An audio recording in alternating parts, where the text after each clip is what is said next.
Pocket FM. To unlock all the episodes, click the link in bio. With her head held high, Amelia went downstairs, determined to clear the air with Javier about last night's impromptu makeout session. When she spotted him, Javier was stepping out the front door into the sunlight. Worried he was about to leave for the day, she hurried after him. Wait, Javier. He paused, turning back to look at her, his expression unreadable. Her confidence suddenly wavered when she saw that he was not alone, but had a team of staff members, including Victor, in tow. She suddenly had the attention of a crowd, making it even harder for her to speak. She awkwardly stepped closer to Javier and leaned in, speaking low. It's about last night? Was it planning to kiss me good morning, too? Javier's teasing words made Amelia's cheeks flush. She had approached him to clear the air, to ensure he didn't think she harbored any romantic intentions, but his reaction made it clear. He wasn't exactly planning to marry her either. Oh, shh, she whispered sharply, pulling him closer so they would have a little privacy. What if someone hears you say that? Javier's expression darkened with irritation. What is it, Amelia? I'm late for a meeting. Amelia wanted to flip him off and return inside, but managed to keep her cool.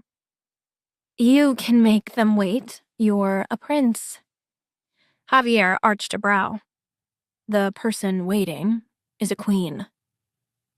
Oh, checkmate, she muttered, realizing she needed to get to the point. Listen, what happened last night was a mistake, just a meaningless accident. I was half asleep, barely even aware of what I was doing. Javier's jaw tensed, but he kept his composure. He hadn't planned to act on their kiss, but hearing her dismiss it as meaningless stung more than he expected. She was the mother of his child, after all, and she was undeniably attractive, challenging even. She had a way of pulling him out of his carefully controlled world. But if she didn't care, then he would not care twice as much as her. Don't stress it, he said coldly. It's already forgotten. This time, it was Amelia's stomach that dropped at his words. The kiss had been anything but meaningless to her. She'd only downplayed it because she knew the prince was out of her league. Her heart ached at his dismissal, though she told herself it was for the best. Why yearn for someone who doesn't want you? Still, his indifference stung. After breakfast, Amelia's phone buzzed. It was her grandmother, Martha, who had set her up on a blind date. Are you ready to dazzle this young man? Asked Martha seriously. Though, I'll admit, he's not exactly young or handsome. But, darling, you're not in a position to be picky. Amelia sighed. Yes, Grandma. I'll be there. I'll wear something nice, I'll be on time, and I'll be sure to keep my pickiness in check. Seconds later, she received a message from Martha, who, despite her age, was surprisingly tech-savvy. The text read, Giovanni Cafe at 7 p.m. Wear white. Don't be late. Max, sitting nearby and mimicking Javier by pretending to read a newspaper, glanced up curiously. What did Grandma want, Mommy? Amelia hesitated. But after everything she'd gone through since discovering Javier was Max's father, she had resolved to stop lying, especially to her son. Grandma set me up on a blind date, she said simply. Max furrowed his brow, clearly unfamiliar with the term, so she explained. It means Grandma wants Mommy to find a boyfriend, Amelia told him. So she found a man she knows who's also single and asked him if he'd like to meet me. Max nodded solemnly, then tilted his head in confusion. And the man is blind? Amelia burst out laughing. No. Well, I don't know. I didn't ask, but it's called a blind date because we haven't met each other yet. She softened her tone, pulling him closer. But baby, listen to me. If you don't want me to go, I won't. I don't need a boyfriend. Honestly, I'd rather spend the evening with my little moon. Max thought for a moment, his serious expression making him look far older than his age. I want you to go, Big Star, he said finally. You should find a boyfriend. Then he can be your husband. Aunt Sophie is marrying Charles soon, so you should find someone to marry too. Amelia was taken aback by his maturity. With her son's blessing and no valid excuse left, she realized there was no getting out of it. She would have to go on that blind date. Wearing a white sheath dress that skimmed her figure, Amelia sat in the corner of Giovanni Cafe, a cozy coffee shop, nervously stirring her cappuccino. Her eyes darted to the clock, then out the window. Maybe he won't even show up, she wondered, half relieved by the thought. The low growl of an engine caught the attention of the cafe's patrons. A sleek sports car came to a smooth stop in front of the cafe, the polished red exterior reflecting the streetlights. The driver rolled down his window, scanned the place, and spotted the person he was looking for. His eyes landed on the focused Amelia. Is that her? He asked the passenger beside him. The man in the passenger seat nodded. I can confirm that's Amelia Rivera. He then turned to another man in the back seat. We've intercepted her original blind date, so you're clear to take his place. From the back seat, a window rolled down, revealing Thomas Flores, a boyishly handsome man with a confident smile. He adjusted his jacket and stepped out of the car. Showtime. As Thomas strolled toward the cafe with effortless charm, his eyes lingered on Amelia's natural beauty. Inside, Amelia looked up just as Thomas entered. Seeing as to how the man who just walked in was good-looking, stylish, and, generally, a desirable catch, Amelia sadly deduced that he was not her blind date. That is, until, to her shock, the handsome stranger stopped directly in front of her. Amelia, he asked, his voice warm and smooth. Startled, Amelia shot up to greet him. Her nerves momentarily disappeared under the glow of his charm. Are you my blind date? She stammered. I sure am, Thomas replied, his grin widening. Though I have to admit, I didn't expect you to be this gorgeous. Amelia didn't know how to respond to that, so she just sat down. Thomas found that awkward and endearing. Her lack of social skills made her anything but artificial. Thomas pulled out the chair across from her and sat down. What are you drinking? He asked, nodding toward her cup. It's called a homemade cappuccino, Amelia replied, tilting her head. Which made me wonder if they make it at home and bring it here, Thomas interjected. Exactly, she exclaimed, delighted that someone shared her quirky thought process. Can I try it before I order?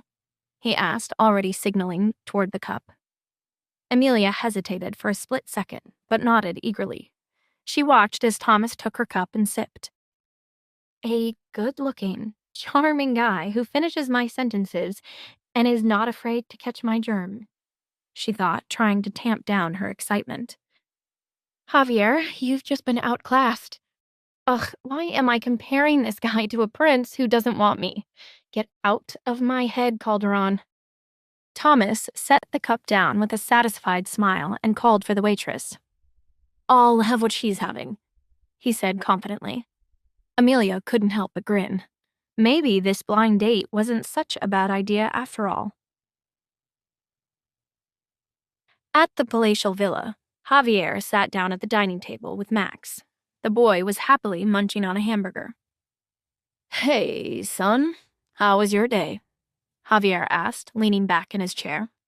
Max started to answer, but was quickly silenced by Javier's raised hand. signaling him to chew and swallow before speaking. After swallowing, Max replied, "I read the newspaper." Javier raised an eyebrow, amused. "You did, huh?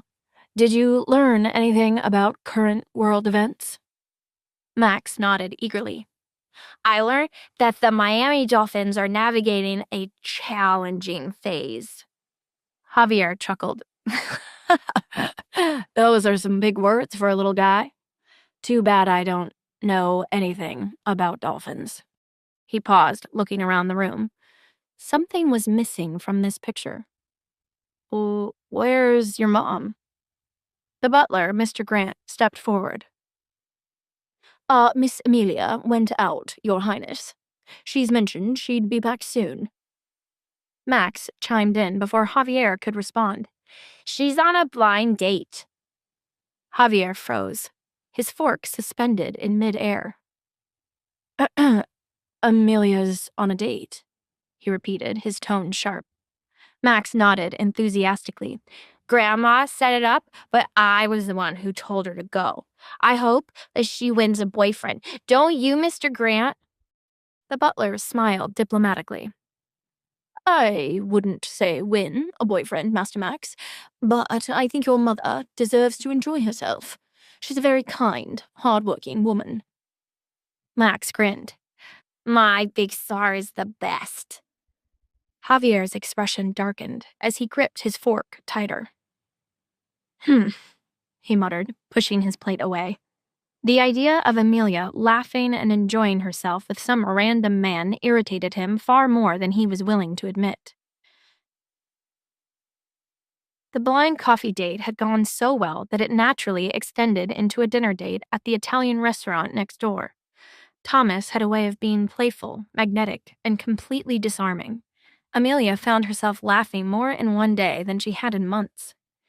As the evening came to a close, the waiter brought the check, and Thomas began patting his pockets with an exaggerated frown.